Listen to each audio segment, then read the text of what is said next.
না তেমন না। খেলাটা এমনই মানে দিন যার যায়, ওই যারা ভালো খেলবে তারাই অবশ্যই। আমাদের লাস্ট ম্যাচে কিন্তু আমরা ভালো খেলছি, কিন্তু শেষ পর্যন্ত আমরা কাভার করতে পারি নাই, এই জন্য আমরা হারছি। আমাদের বলারদের প্ল্যান এক্সিকিউশন এবার এই ম্যাচটা খুব ভালো ছিল, এই জন্যই হয়তো বা এরকম ভালো কিছু হয়েছে।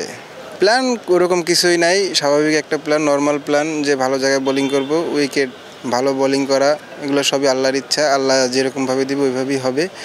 আমার নর্মালি প্ল্যান থাকবে ভালো জায়গায় বল করা, ডট বোলিং করা, বাকিটা আল্লাহর ইচ্ছা। জীবনের সব আয়োজন এখানে একসাথে।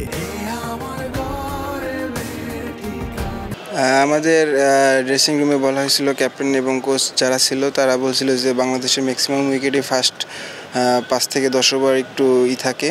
হ্যাঁ, ওই ফায়দাটা আমরা ওই ওই বেনিফিটটা আমরা নিব। এই জন্য আমরা যদি টসে আমরা জিতি তাহলে ফিল্ডিং করব।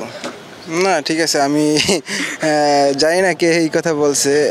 স্পিনাররা তো মূলত স্পিন কেন হয়েছে, স্পিন বলার যখন বল ঘুরাতে হবে, যদি আমি বল ঘুরাইয়া সাকসেস হই, বাংলাদেশের ম্যাক্সিমাম উইকেটে কিন্তু বল ঘুরে।